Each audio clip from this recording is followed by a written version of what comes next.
Ms. Okafor, my questions will be for you, or my conversation will be with you. Your really great policy team at NATSO and Sigma have taught me that y'all aren't in the gas selling business. You're in the serving travelers business. Am I putting that right?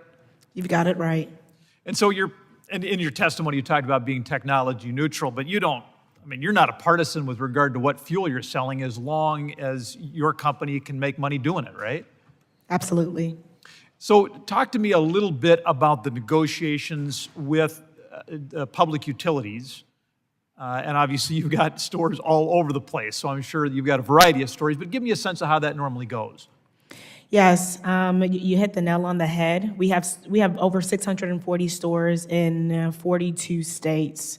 And with that, you have hundreds of utilities that we have to talk to, we have to partner with. And we've been talking to them a lot lately because of the work that we've been doing with NEBI. And really the way the conversation goes is we let them know that we want to build an EV charging station. We ask them for two things. How long will it take to get the power that we need to our station, and how much will it cost?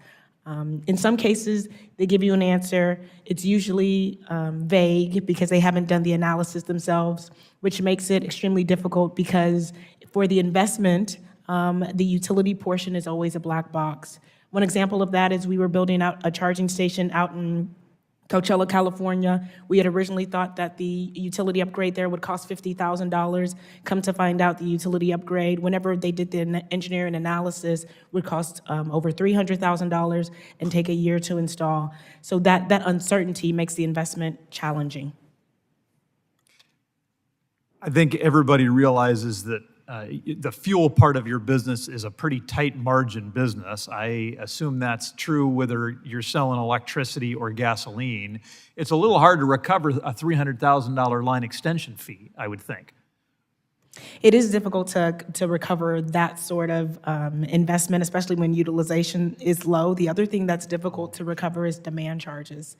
The demand charge is related to the number of kilowatts that is utilized, the highest number of kilowatts that's utilized over a 30-day period for 15 minutes. So even if you have one car come for 15 minutes and use 100 kilowatts, and you have a demand charge of $10 per kilowatt, you're talking $1,000 that you have to recover. Well, that customer leaves and pays $15. We're left holding the bill. So with utilization being as low as it is, and the electric rates for utilities across the country being challenging, it's hard to recover the investments that we make and even the operational costs that we incur. So a lot of these components they're tariffed. I assume in some jurisdictions the utilities have a little bit more flexibility than they do in others. But I would assume something like demand charges are filed in tariffs. Do the public utilities commissions, did they provide a lot of flexibility to these public utilities on how they charge you for demand charge?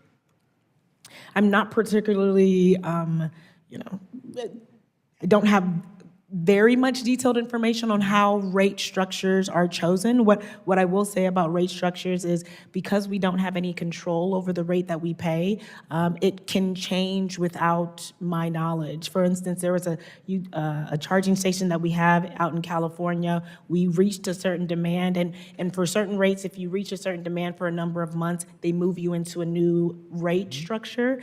But they don't tell you that they move you into a new rate structure. So I was looking at the P&L of our business, and I noticed that they moved us, but I hadn't moved the cost that I charged to the customer.